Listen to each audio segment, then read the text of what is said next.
You learn a lot from other writers. Like, there were writers on Man in the High Castle who won Emmys, or, you know, Martin Scorsese's best friend is another one. You want to really kind of learn from the people around you, and that just makes you better. So I can't say that I have any set process, although right now, as I'm developing something, I have to say I'm a big fan of the John Truby stuff. I think he kind of hits a sweet spot for me.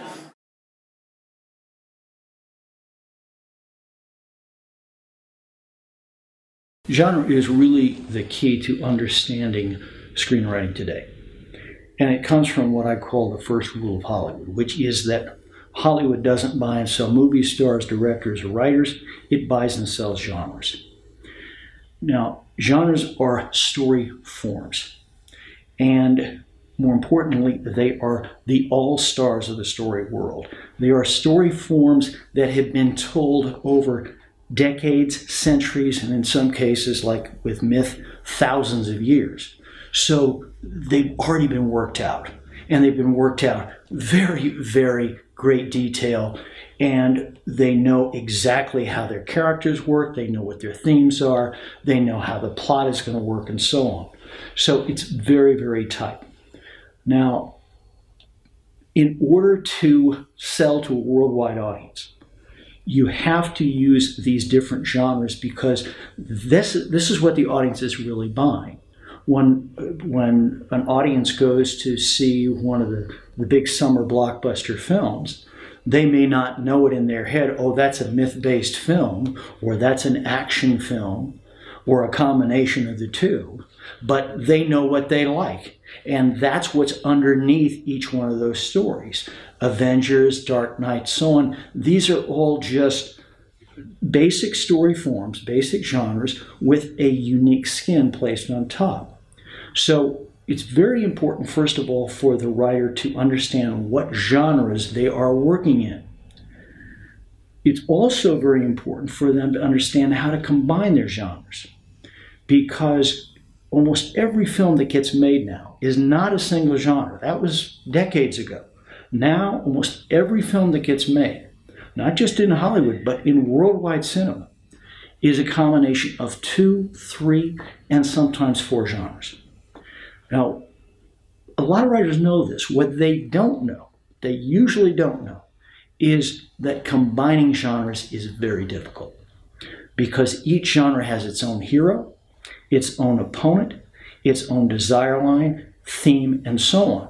So when you start combining these, typically you end up with chaos. You end up with so many story elements that are unconnected that the script doesn't work. So it's very important to understand how to put these genres together. One final point about this. When a writer is developing a story idea, right at the beginning of the writing process, they come up against the biggest decision that they will have to make, which is, what genre is this story? The biggest reason that writers fail at the premise, and by the way, 99% of scripts fail at the premise line, right at the very first decision in the writing process. The biggest reason it fails is not that it wasn't a good idea, it's that they used the wrong genre to develop the idea. It used to be a very clear distinction between film and television. Film was the big idea with the big spectacle, massive numbers of characters, big epic scale, so on. Television was the intimate story, very personal, just a very few characters, typically a drama. But because TV has evolved over the last 10 to 15 years in such a radical way, this distinction is now gone. And in fact, the biggest spectacle stories are now in television, not in film. You have a fantasy show like Game of Thrones, which is as big an epic and spectacle as you can get, far bigger even than, say, Lord of the Rings, in terms of the number of characters, the story weaves, all the different storylines that are going on, the literal scope of where this story takes place. I mean, it's a continent, essentially. So, and it's covering multiple seasons. This was the big game change, which is that in television up to about 10 to 15 years ago, when we had almost strictly what were known as standalone shows, detective stories or standalone shows, where we introduce a problem in the opening scene and we solve it by the final scene. And then next week we reset the whole thing and we do it again. That meant that the story scope was about 45 minutes long.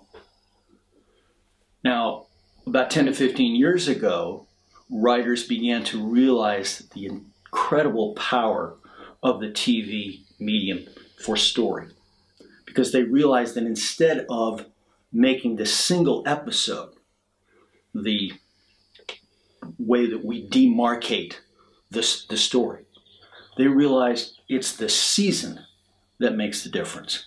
We're going to try to tell a story over an entire season. And so when we had the introduction of these serial shows as opposed to standalone shows, it meant that the scope of television increased radically, because a season is approximately 10 times longer than a single feature film. So that allowed us many more characters. It allowed us to have a much more complex plot.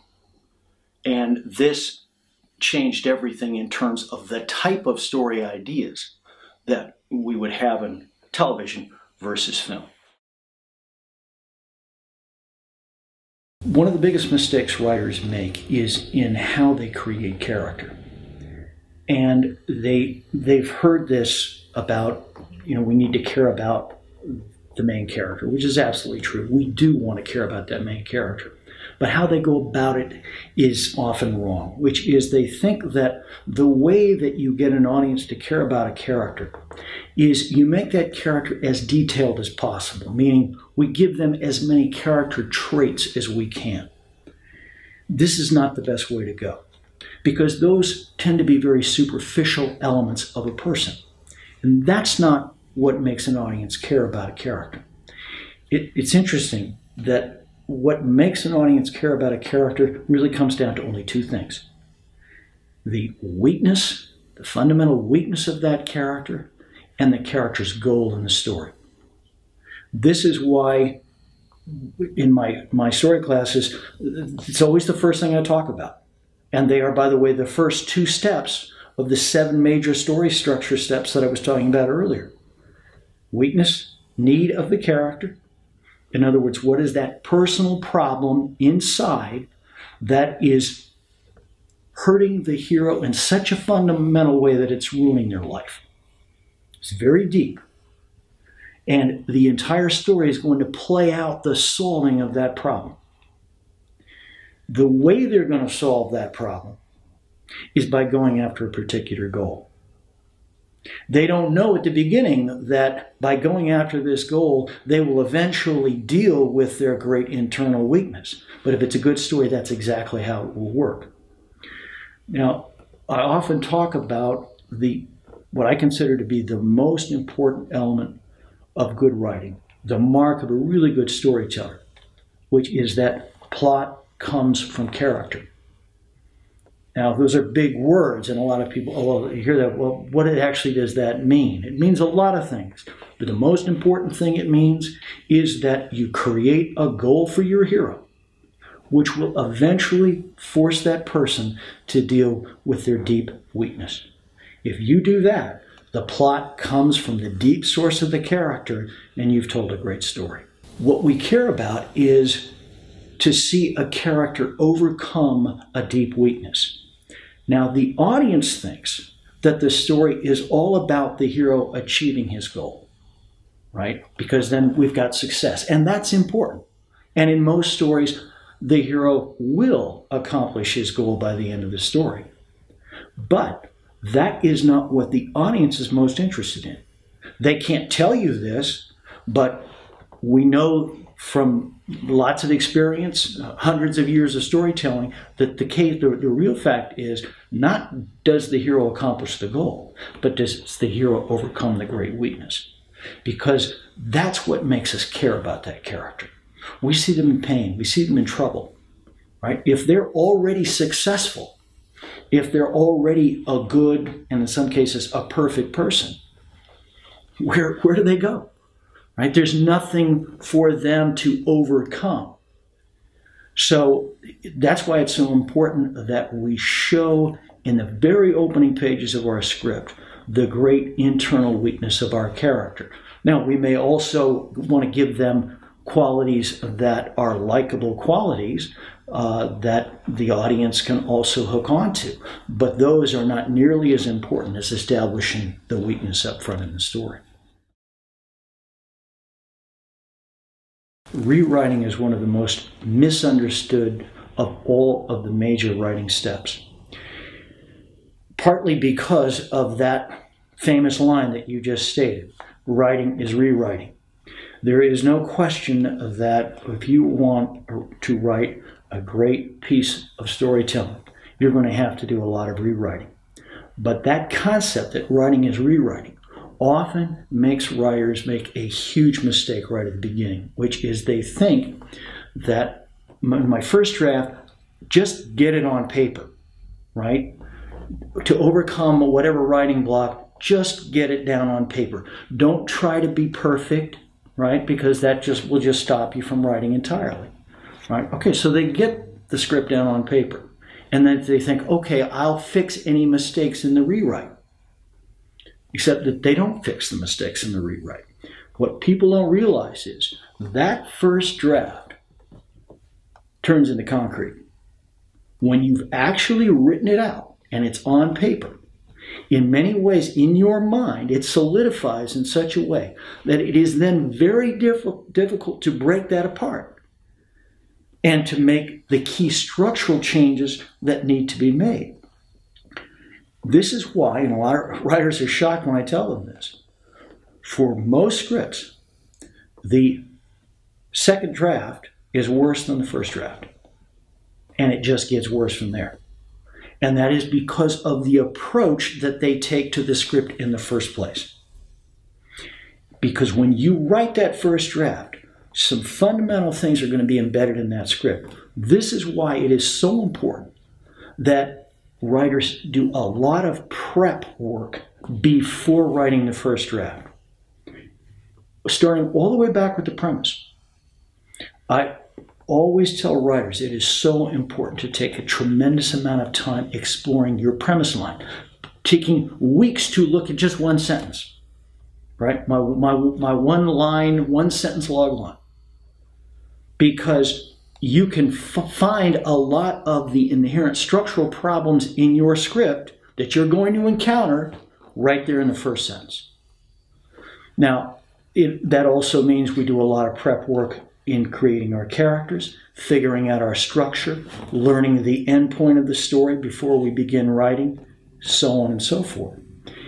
That doesn't mean that you're going to, again, try to make that first draft perfect. What it does mean is that you're going to be looking at what are the embedded structural problems in this story and try to make the fixes before you actually write the draft. And most of those fixes will occur if you do your prep work. You can get a very good story in the scene list, the scene sequence.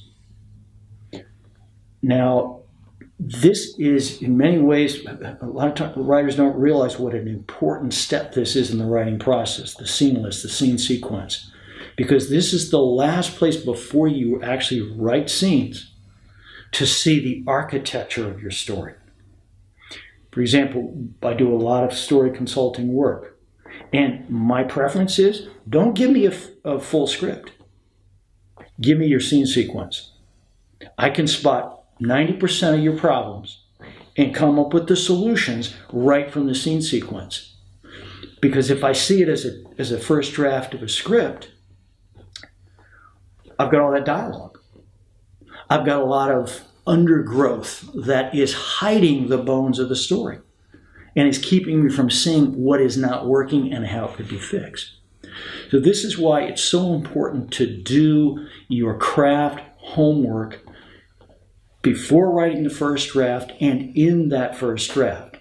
It will then make the rewriting process so much simpler, and it will guarantee that your second draft is better than your first draft. One more point about rewriting. Because it is so misunderstood, most writers don't understand that rewriting is a set of tools, just like plot, character, and so on. And one of the key tools about rewriting is the order that you rewrite. For example, most writers, the first thing they fix when they're doing a rewrite is the dialogue. It's the last thing you should touch. When I work with a writer on a script, we don't talk about dialogue until the third or fourth draft, because it's all about getting the story right. And that's what you want to focus on in your rewriting, are the steps of finding the structural problems. And the first step in finding the structural problems of your script is go back to the desire line of your story. Make sure that you have a good, strong spine, you have a desire line that will track and drive the story from beginning to end. When I give classes, the most common question is all about, how do I sell my script? Now there's an implication in that question, which is, I already know how to write a good script. The only thing I'm not able to do is sell it. Not so. 99% of writers, they will always talk in Hollywood about it. It's all about the connection. It's all about who you know. That's so overrated. 99% of writers, when they finally meet somebody who is a useful connection, they don't have the story tools to make that connection pay off. They don't have the craft foundation. So it's all about, this ability to treat writing as a profession. And part of that is I can never know enough about how this craft works. And partly that's because every story is different. I talk to professional writer friends, and we're always amazed. We think, okay, it's going to get easier now. It doesn't. It gets harder. Because the better you get, the higher you set the bar for yourself on your script. Cracking a story is always hard, no matter how much you know, because every story is totally unique. Yeah, there's certain elements that you can use, that you can hang your hat on, you can get a way into the story and so on, but everyone is tough. So that's why this having this professional approach to being a writer, being a storyteller, is so important. It's the only thing that A, makes you successful, but B, gets you through. And I always tell writers this: you can have a lot more ideas in this life than you ever have time to write them as a full-length script or novel. So always write a story that you both care about and that you think will have an appeal to a larger audience. It can always be done.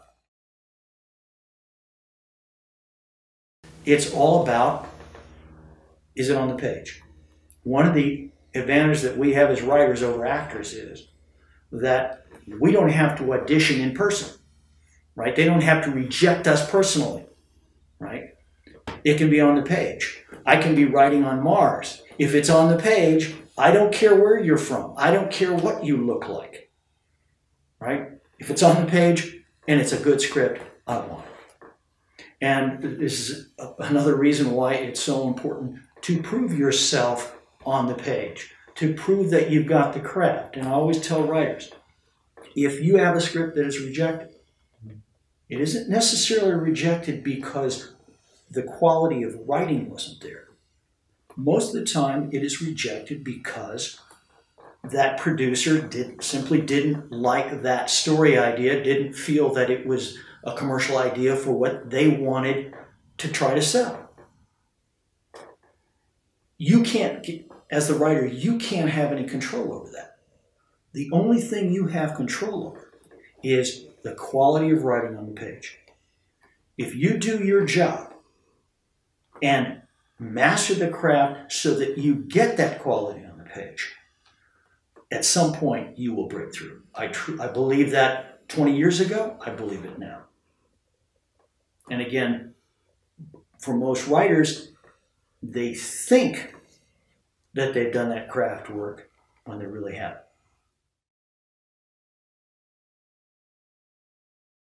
Writer block, of course, is a big problem that every writer faces at some time or another.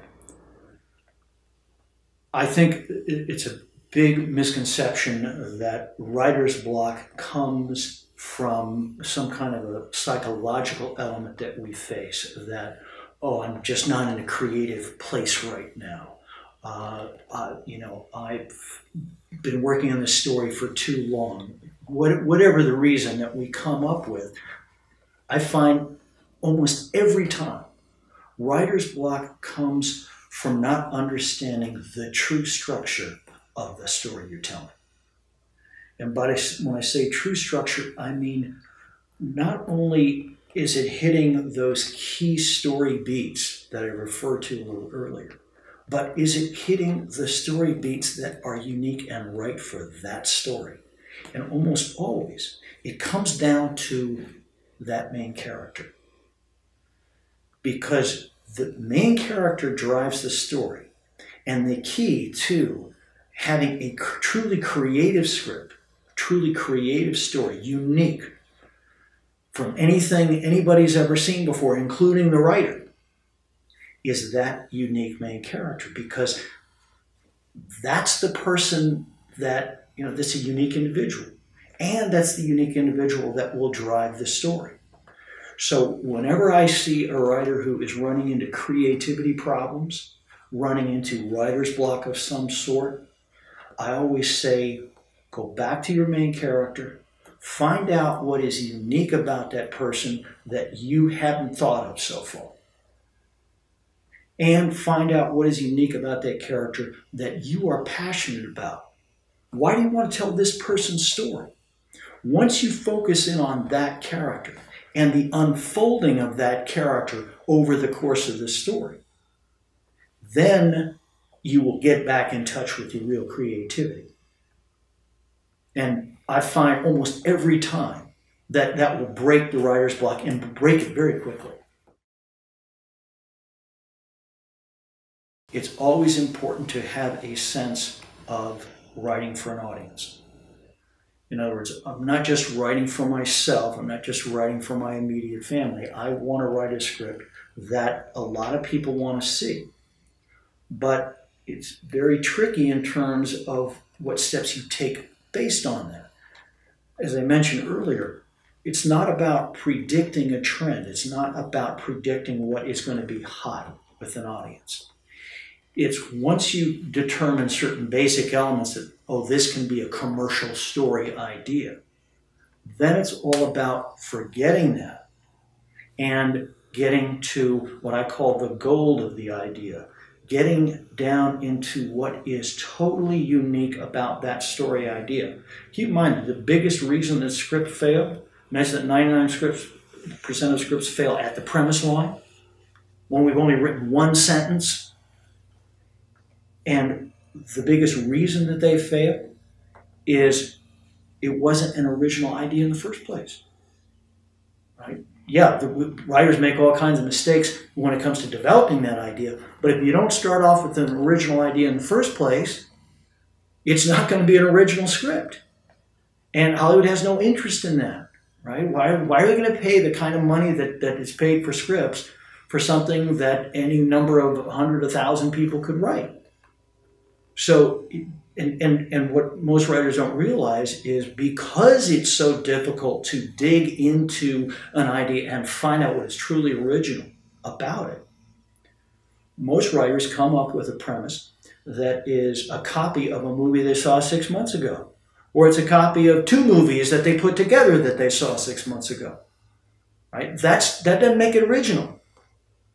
So it's very important that once you have that idea, that you explore it very deeply, find out what is original about it, and if the idea is not original, it's important that you not write it.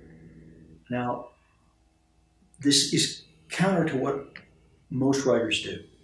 Most writers, when they come up with an idea, they immediately start writing script pages. It's one of the clearest marks of an amateur.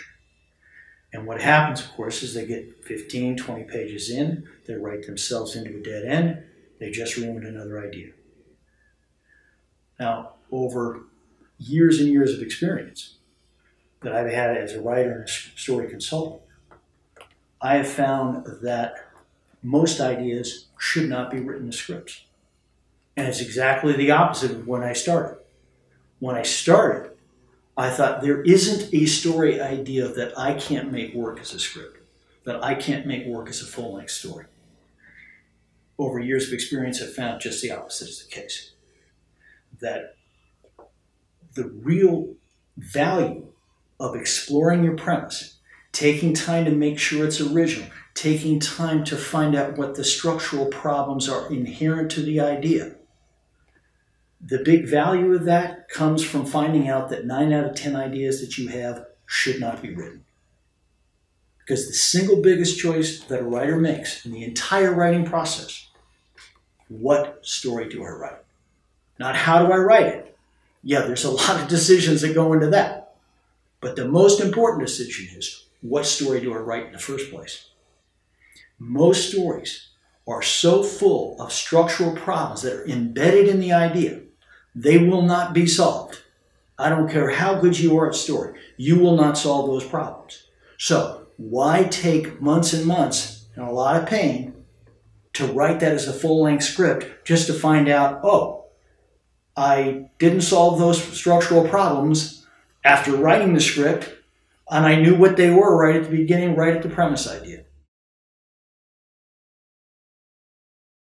That is one of the most important things that you want to figure out, not necessarily right at the premise line, but pretty close, which is, what is the structural endpoint of my story? And a lot of writers ask me this. They say, well, you know, I like to be more creative, is the term that they use, as though figuring out the endpoint or the structure is uncreative. In fact, the opposite is the case. The better you are at structure, the more creative the script. Because what structure does is it allows you to know what will work and what won't work. So that you know, oh, I can take this really cool creative twist here because I've got this structural scaffolding underneath it to support it. Or I don't have it.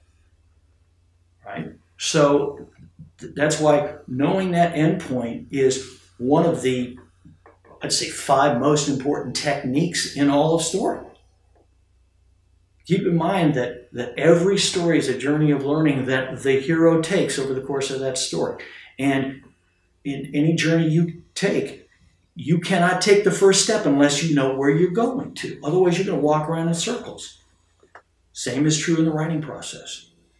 And just because you figure out the structural endpoint of your story doesn't mean that you can't change that down the road. It just means that it is going to give you a focus point for every other structure step that that story is going to take. Cliffhanger is a very important technique in television. And a cliffhanger is simply a moment in the story when the hero is in maximum danger, but instead of playing out that event to its conclusion, we stop it right before it gets resolved, typically with the hero at their weakest point. They are hanging from a cliff, right? And so why would we have a cliffhanger? What's the value of stopping that scene right there and going to a different storyline? The idea is we're trying to hold the audience so that we can get them to come back. This is why we often get cliffhangers in television right before a commercial. because we'll want to try to hold on to them so they don't go to another show using the remote control. Now, the way it's written into the script, you don't, of course, say, well, this is a cliffhanger. You need to write anything differently to say that it's a cliffhanger. It is a cliffhanger by virtue of what happens in the action. So the real trick here is not how do you write it in the script. The real trick is how do you set it up in the story. And to do that, what you have to do is have at least one other major action line that you can cut to. You cannot have a cliffhanger if you have a single storyline. So where you'd get it is in a show with multiple storylines that are unfolding simultaneously. And then at the crucial moment, you stop one storyline, jump over to the next storyline. Then you take that to a cliffhanger, jump back to the first line, resolve the cliffhanger there, and take them to the next step.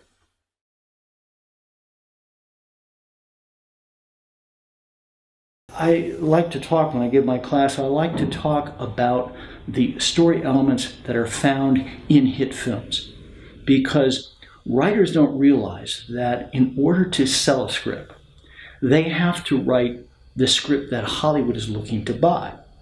Now, to understand what that is, you have to understand that what Hollywood's basic marketing requirement is, which is they are selling to a worldwide audience now.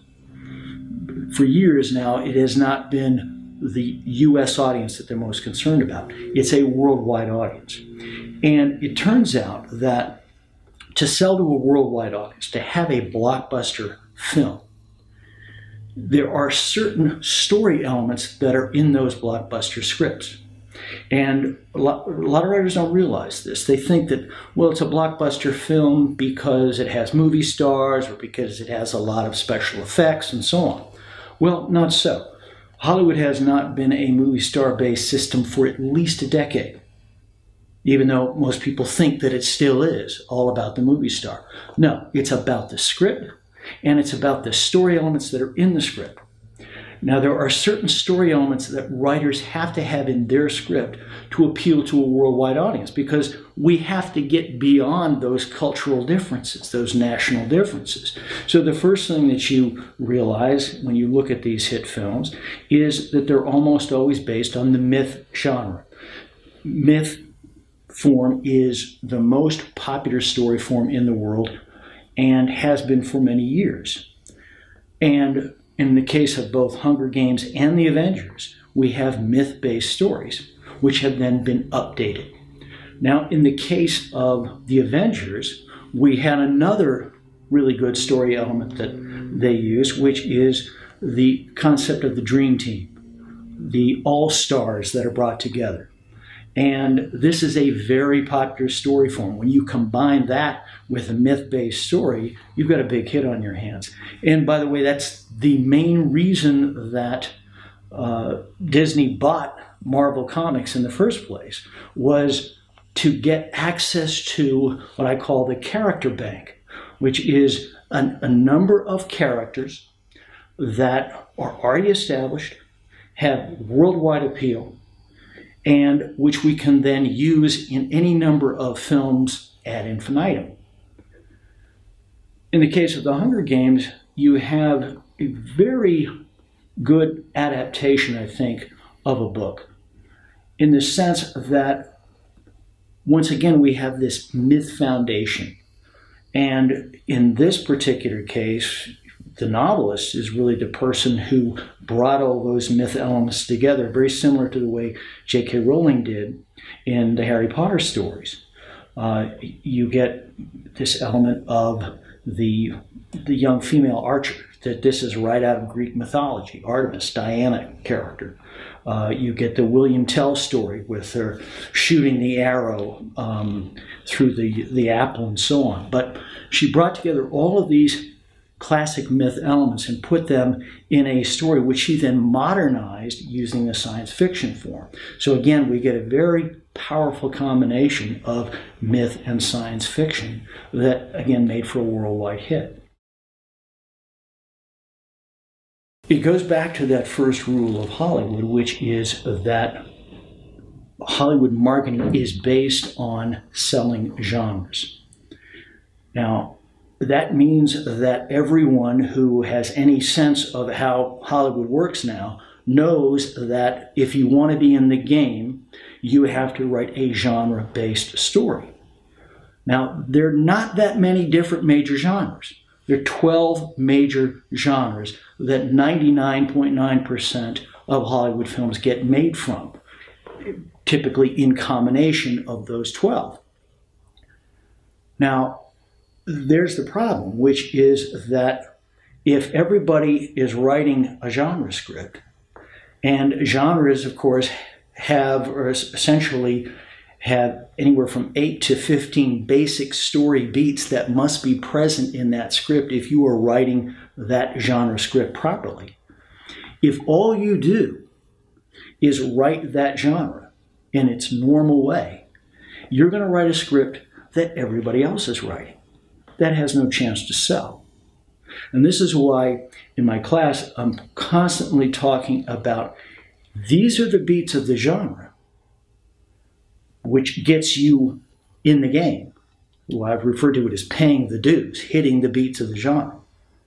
But then you got to go beyond that, which is you have to transcend the genre. You have to rise above it. You have to twist the genre in such a way that the audience hasn't seen before, which means that you take those 8 to 15 basic beats, and for each one of them, you do them in a unique way that surprises the audience. And notice that what you get there when you transcend the genre is you get to have your cake and eat it too, which is you give the audience all the genre beats that they're coming to that movie to see, but you're also surprising them. You're putting a different skin on those bones in a way that they haven't seen before. So they get that double pleasure. And that is the only way, in my opinion, that a writer can break through from the crowd and have their script stand out. I've found over many years of experience in working with writers that the biggest mark of an amateur is the inability to take criticism. Now, it's certainly understandable why somebody would not want to hear that criticism.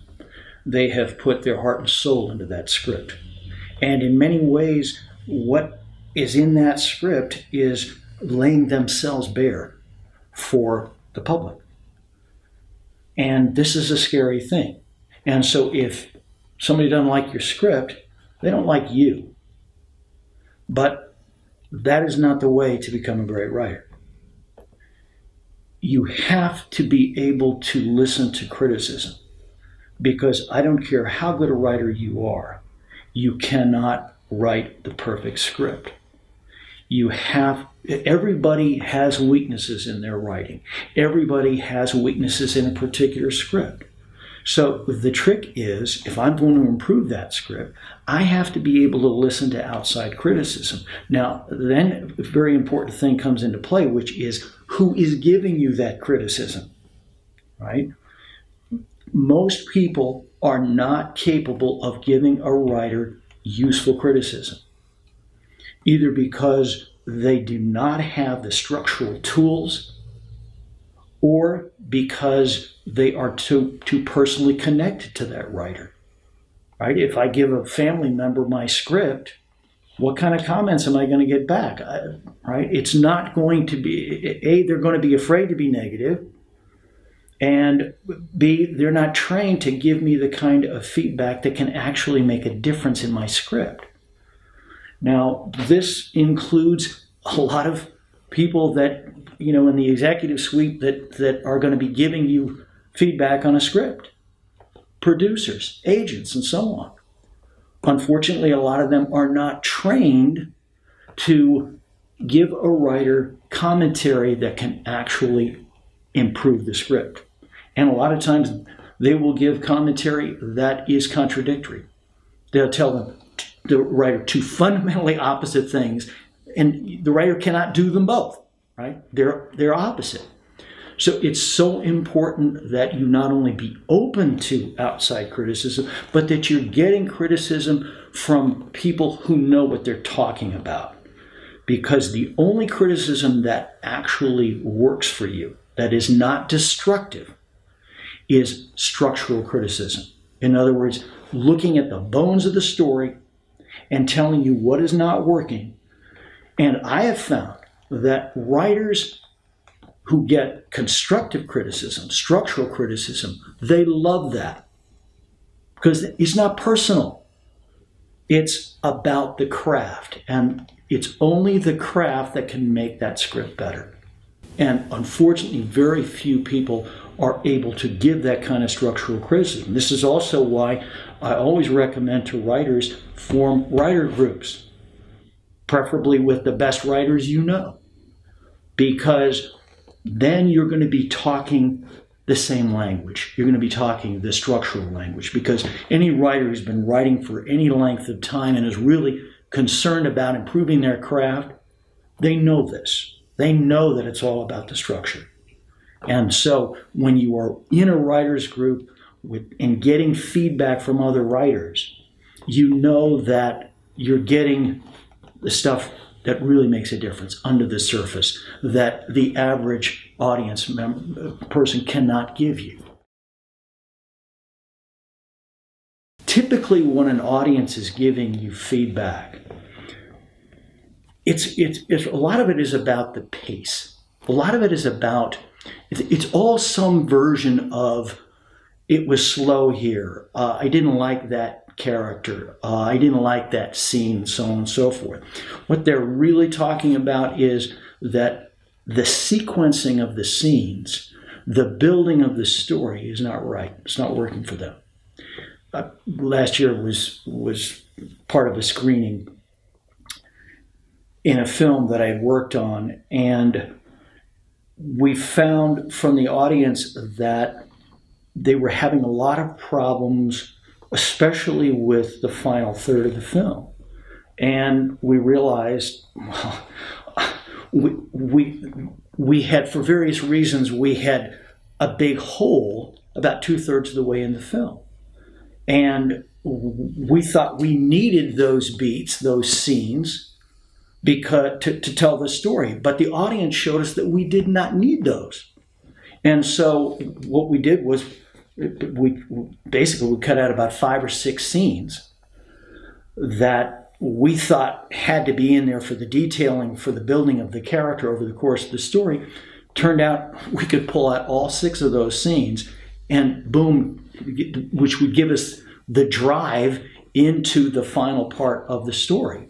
And didn't cause a problem at all. And instead, it gave us the pacing that we needed to bring the audience along all the way to the end of the story. So typically it's some version of that, because there's a feeling that the audience has. They're not trained to specifically know why a story is not building. They just know it's not working for me. Keep in mind, audiences have seen a lot of films. And they may not be able to speak in the language of the writer or the filmmaker, but they know what is not working for them. And so if you as the writer or filmmaker can listen and be open to that, I have found time and again getting really good feedback from an audience, just the normal audience out there, that was very helpful, because it goes back to the old concept of the customer is always right. Right? You can't, if you're writing a script, you can't, and a reader says, oh, this didn't work for me. You can't say, well, let me explain to you what I was trying to do. If they didn't like it, it's your fault. It's not their fault. So it's very important to be open to any kind of criticism. And if you know how to listen, you can often find out some very good things about a script or a film that you did not know. Going back to that premise line, and it's also, again, it goes back to craft. One of the things I spent a lot of time in my Anatomy of Story Masterclass is techniques for breaking down the premise. There are actual techniques that you use to see, is this a good story idea? It's not just, oh, I'm excited about that idea. No, it's about, okay, how do I find out how this is going to work as a 100 to 120 page script, right? That takes technique to be able to jump ahead. Again, we only have one line here. I need to be able to figure out how this is going to work as a 100 to 120 page script. So that requires a number of techniques. To give you an example, you look at that premise idea, and the first thing you look for, is there a desire line embedded in this idea that can track 100 pages, that can extend for 100 pages? Most premise ideas don't have that. Another thing you look at, is there a main opponent in this idea who can fight with the hero over that length of time and can create ongoing conflict for the entire story? Most premise ideas don't have that either. So this is, again, going back to having the tools in order to do your job and at the same time save yourself a lot of pain and wasted writing that kills most writers. I mean, you write a few of those scripts in a row where you go through all that trouble to write the script only to find out that the script is not going to work no matter what you do. You're not going to be writing for very long, right? It's one of the biggest reasons writers give up.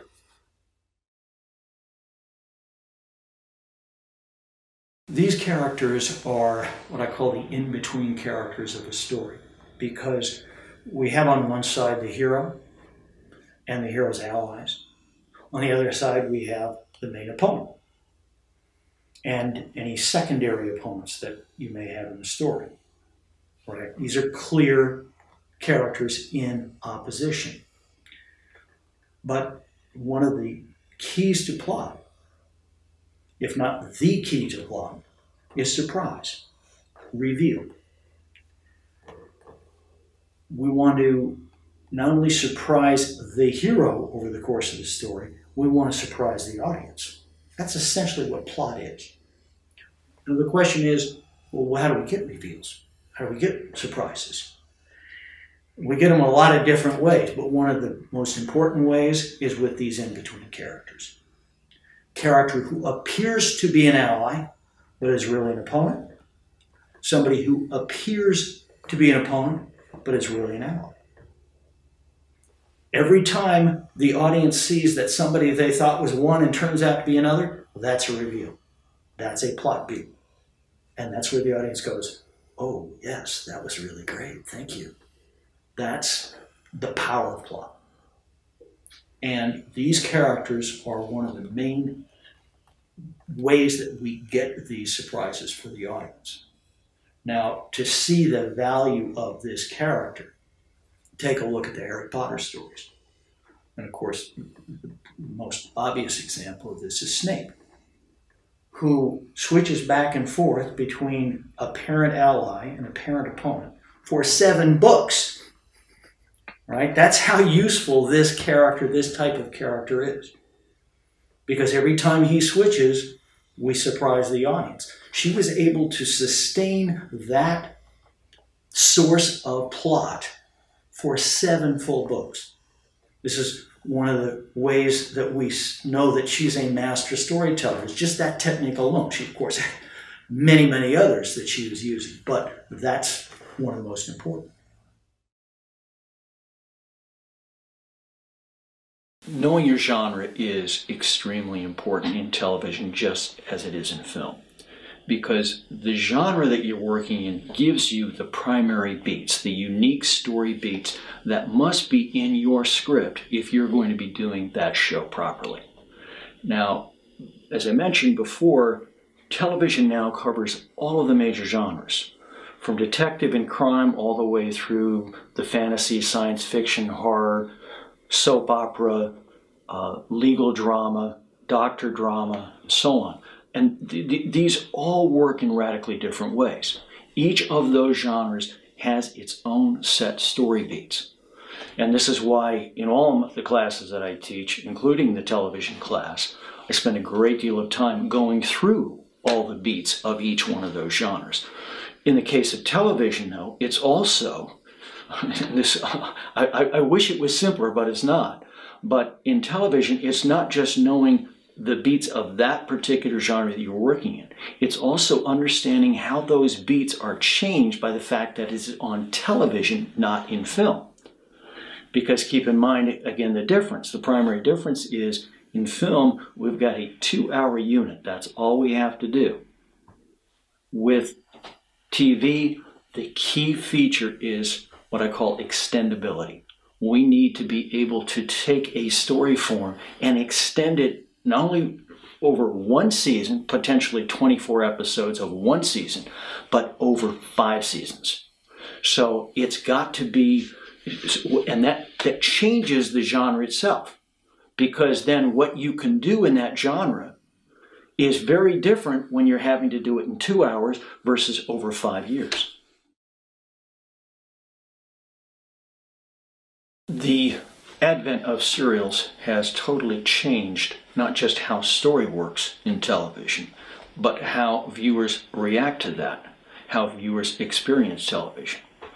Now, binge viewing, of course, doesn't exist when we're talking about, say, a detective show, a standalone show. You wouldn't sit there and watch 10 episodes of Castle because every one of those is essentially the same story.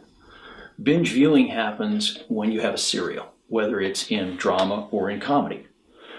And these Netflix, these sorts of shows are a good example of that. I remember last summer, AMC put on Breaking Bad from the very beginning to their most recent episode. Now, when Breaking Bad first came out, I wasn't interested in watching it. I thought, oh, this is another show about a guy who sells drugs. You know, who needs to see this? It's going to be the same old thing. Well, when they put it on one a day, which essentially allowed me to binge view for a month and a half on Breaking Bad, the experience of that show was totally different. Because what I was able to see is not only why this is one of the greatest TV shows that has ever been done, but I got to see why it's one of the greatest shows ever done. And it had to do with the ability of that writing staff to not only write great individual episodes, but to sequence the episodes over the course of the season and ultimately over the course of the entire show. And it was almost like wine tasting, and I think that's what binge viewing is like. Because when you're wine tasting, you immediately get to compare these different wines, and it becomes very clear why this wine is better than that wine. When you do binge viewing, you get to the links between the episodes become much clearer, and you see the true artistry of these storytellers in their ability to build a series of episodes to the climactic final episode of that season, and then to withhold certain things that have to be withheld to set up the opening episode of the next season. And so this whole use of the serial writing is causing people to have an entirely different experience of how they watch television and how they appreciate television, because I think this is also one of the places where people are realizing that the best story work in American entertainment business is in television right now. And by the way, I do classes all over the world. The single biggest interest wherever I go is to talk about and understand American television, because they understand that the quality of American television is the highest it has ever been. It is the best in the world, and they want to know how can they do it too. Over the years, writers have taken total control of the medium. And in my view, this is the single most important reason why the writing in television is better than any other medium in American entertainment. Writers control the medium, not directors, not producers, not movie stars. And the result is plain for everybody to see. It used to be that film was thought as the little brother, oh, well, if you can't make it in film, well, you can maybe try television. Well, that's completely flipped now. And again, it's because of this fractured audience. Film still, they're trying to appeal to a worldwide audience. That's even bigger than 30 million people. They're trying to get people all over the world, which is why the differences of what we see in film are now the narrowest it's ever been. We basically have, out of Hollywood, superhero movies. That's it. Yeah, at Oscar time, you'll get maybe the 5 films that Hollywood made that year that are dramas, that are serious works of art, that we then get to nominate for Best Picture. And then everybody forgets that for the whole, other 11 and a half months of the year, they're putting out superhero movies, comic book hero movies. That's because that story form, that genre, which is essentially myth plus action, appeals to the largest number of people in various cultures around the world. TV doesn't have that requirement, so it can do things as different as Breaking Bad, Game of Thrones, Downton Abbey, The Good Wife, and so on. And the quality within those genres on TV is so high. If you look at, say, the 9 major TV genres, you could argue that on 7 of those 9, we have the best show of that genre right now on that we've ever had. That's phenomenal. Well, first of all, you've got to have a really good spec script. And what a lot of writers think is that the big obstacle is sending the script in, and that certainly is an obstacle because you do need an agent to get it through the door, to have somebody look at it. But by far the bigger obstacle that writers face is writing a spec script that's good enough to be sent in the first place. And this is where learning the craft is so important, and where writing a spec script of a particular show and executing it really well is so important. Keep in mind that when you send a spec script in, it will be read by someone of whatever shows they send the spec script to.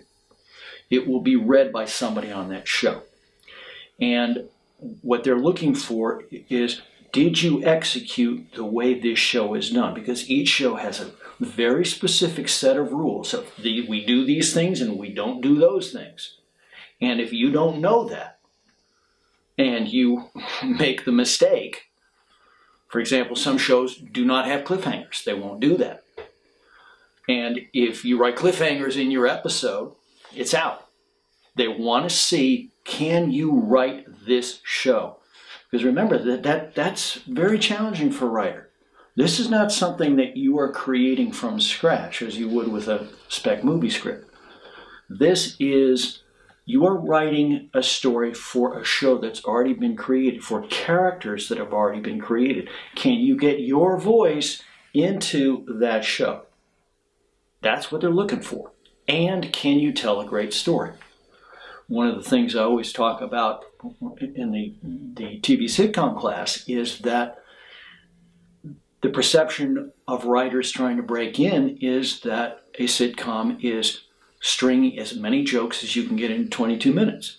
It's all about the jokes. Can you make people laugh when they read the script? Certainly the jokes are important, but any producer on any sitcom on the air will tell you that what they look for in a spec script is the story. They can add the jokes later. They're not worried about that. What's hard to come up with is a sitcom story that will be appealing to the audience, that can be the structure, the framework to hang the jokes on. And that's a talent most writers don't have. So again, I'm just trying to get the focus onto the real problem that has to be solved if you're a writer trying to break in, which is write a great spec script, because this is the calling card that makes all the difference. That is what makes or breaks your career if you want to work in television. You have to know that show top to bottom, and that's why, as I was saying earlier, one of the ways you determine which show to write for is it's not just a show that's highly respected by the critics, that's popular with the audience. It's a show that you love, that you watch religiously, so that you really know how that thing works. That's what they're looking for under the surface. The fact is that creative writing is the loneliest job in the world, no matter what medium you are working in. It's just that the pace of television writing is 100 times what it is in any other medium, whether it's writing novels, film, whatever it might be.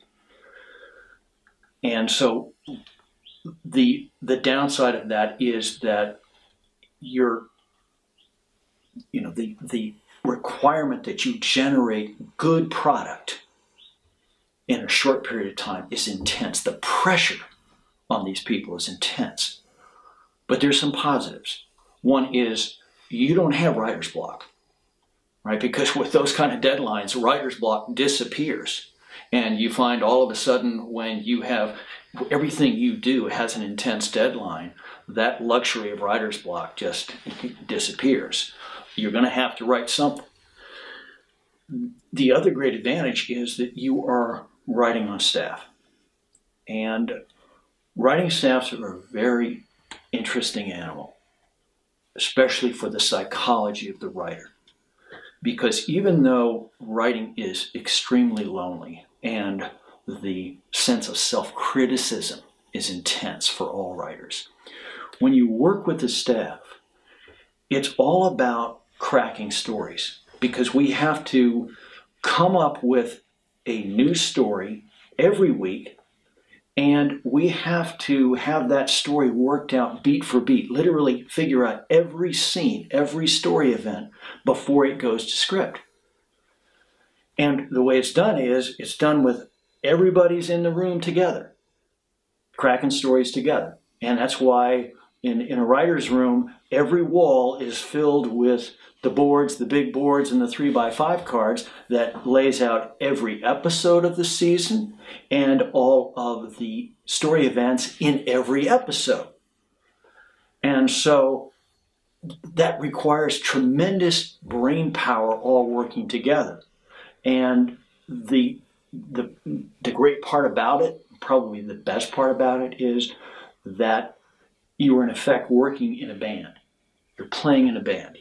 And these are some of the best story people working in the world. And when you're in a room with these kind of people at that kind of quality, it's all working well, it's writer's heaven. Because I equate it, it's like playing with the Rolling Stones. That's how good these people are. They're all great at story. They're all great at script. And so you get this cross-pollination of ideas, these spitballing sessions where they break down a story and it appears before your eyes. And it's just phenomenal to go through that process, especially if you love story and you love writing as much as I do. There is no preparation for the psychological difficulty of working in that environment. Yes, the fun of creating story with these other story champions is tremendous, but the politics is intense. The competition is intense. Sometimes there's backstabbing that goes on. I think anybody who's worked on staff will tell you that. There is a tremendous, very clear hierarchy that you're dealing with, starting at the top with the showrunner, And how that showrunner runs the staff makes all the difference in the world. But you have to be able to attach your ego to the larger world, to the larger goal of making this show and every episode of the show work. And that means not only being part of the team, and especially when you're starting out, being at the low part of the team, it also means the requirement to be able to write other people's characters. And not every writer can do that. That is probably the most difficult part about it, because you have to absolutely submerge yourself into the show creator's vision. And if you can't do that, then you don't want to be writing for television. Certainly at the beginning, you're a small part. Your part will grow, but your part is really it's tremendously egalitarian in the sense that whoever comes up with the best story idea wins. So you can have a tremendous impact on any show that you work for as long as you know your story skills. That's why I always tell writers, that's what you're really training for, is become great at story. Because that's what they're dying for. That's what they have to generate so fast. But where you have to really mold your ego is to understand that anything you create, even your own scripts, will be changed dramatically.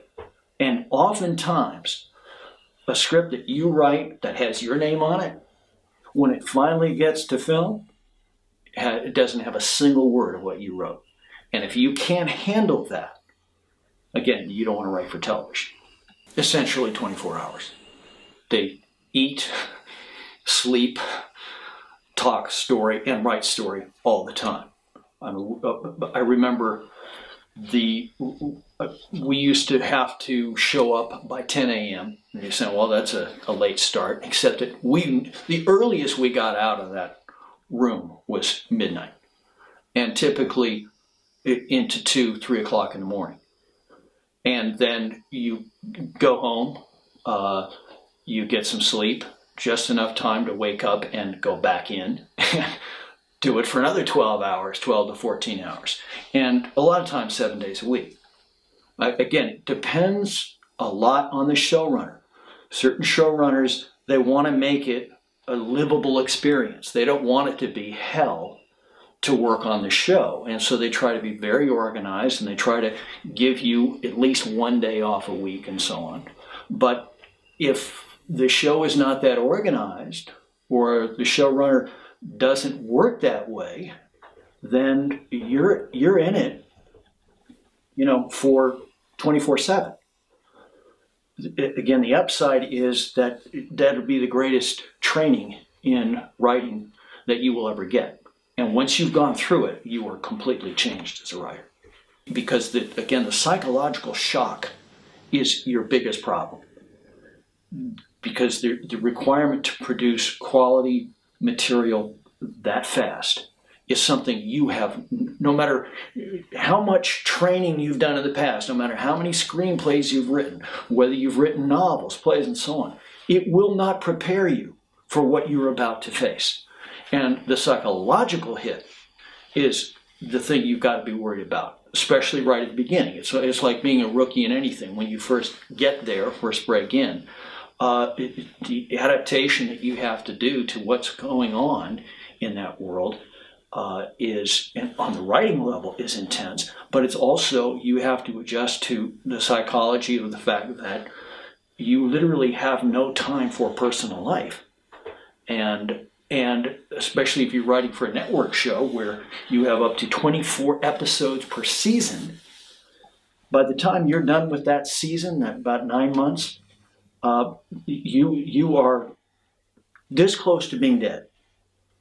I remember at the end of the season on Jump Street, the head of the studio came to the showrunner and said, and this was one of Fox's early shows, and it in many ways created Fox. It made Fox happen. And so Jump Street with Johnny Depp was super popular. And so the the executive came to the showrunner and said, we need 2 more episodes.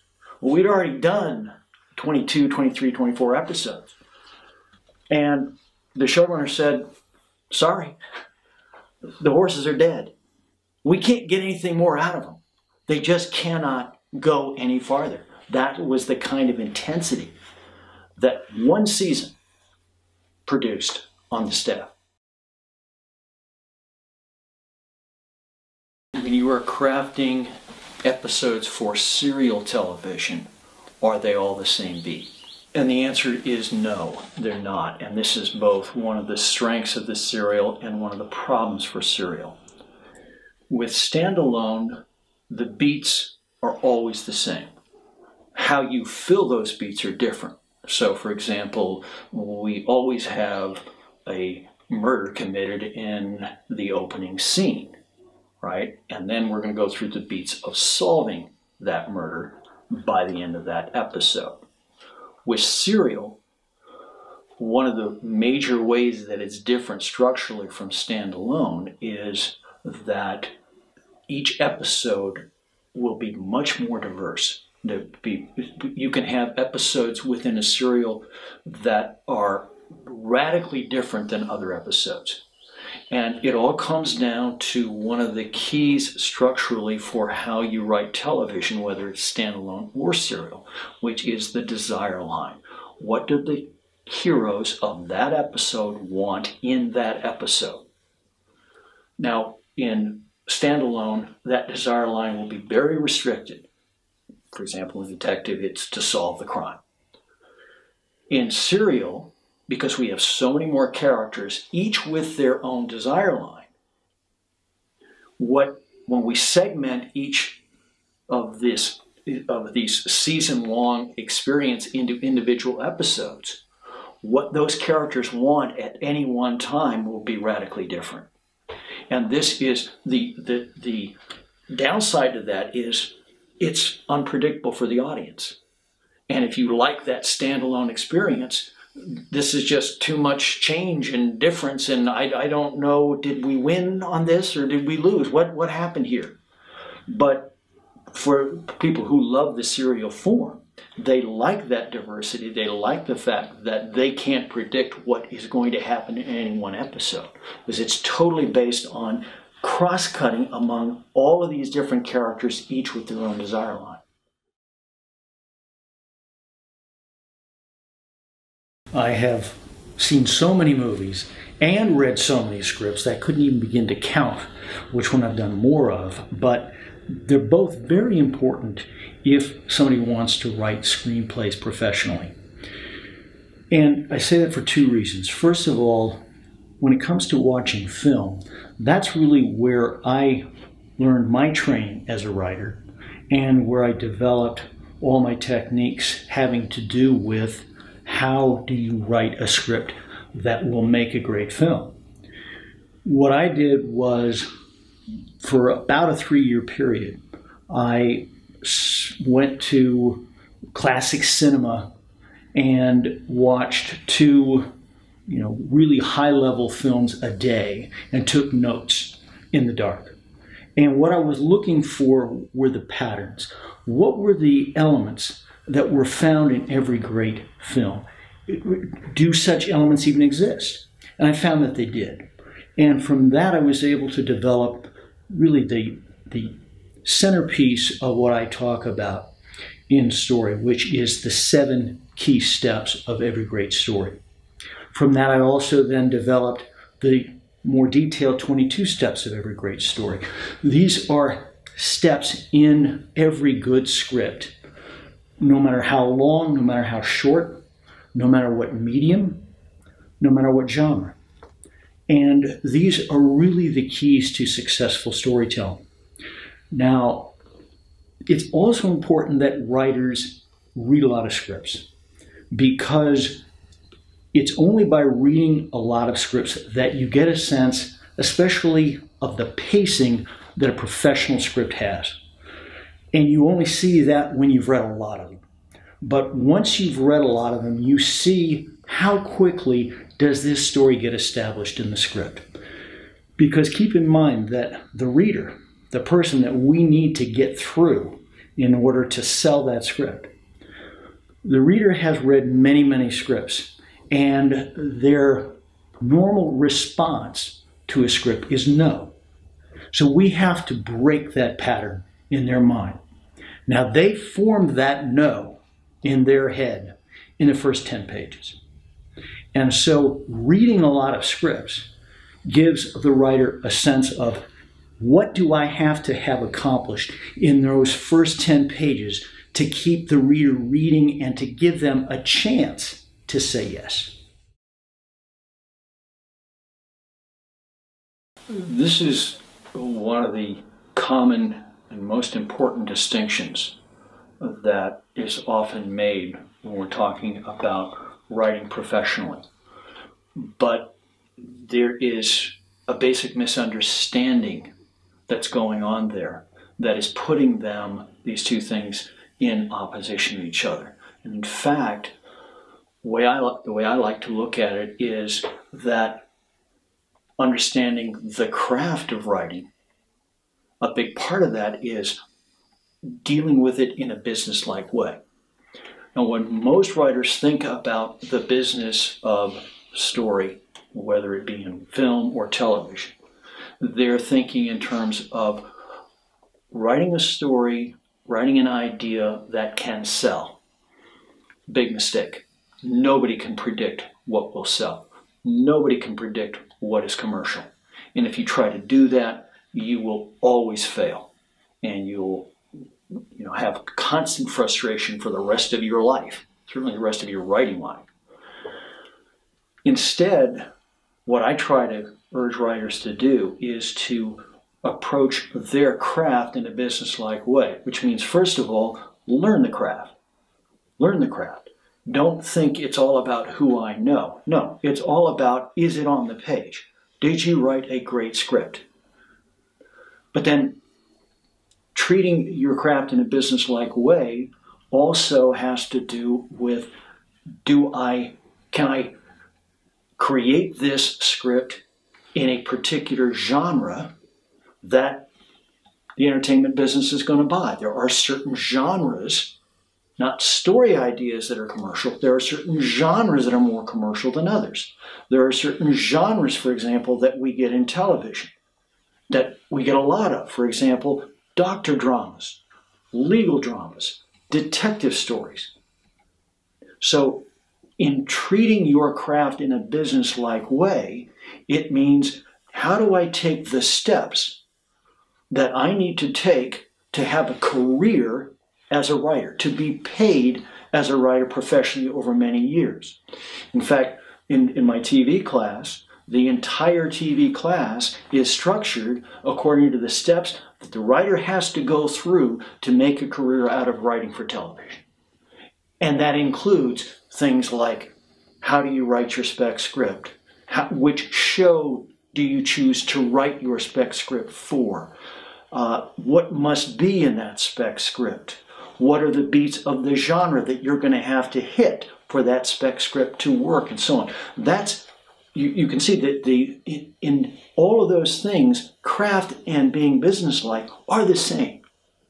And the big problem that I always have with writers who have this tremendous desire to write professionally is they think in the old romantic tradition of, it's all about getting that inspiration from above and somehow just creating this perfectly written or well-structured, well-written script. And that has nothing to do with how A, a great script is written, or B, how a great script is sold. So that's why I put so much emphasis in my classes on taking a business-like approach to your craft. If you want to write professionally, and I love this metaphor, I would love to be the starting point guard for the Lakers, right? But I can't walk onto the court and say, hey, Kobe's injured now, so I'd really like to play. Just because you really want to do it doesn't mean you get to do it. Those players have years of training, and they've approached their sport as a craft where they learned all the skills, they practice them ad infinitum, and now they're ready to perform at the professional level. Storytelling for film and television is at least as competitive as professional sports. So you have to have that same approach in order to succeed.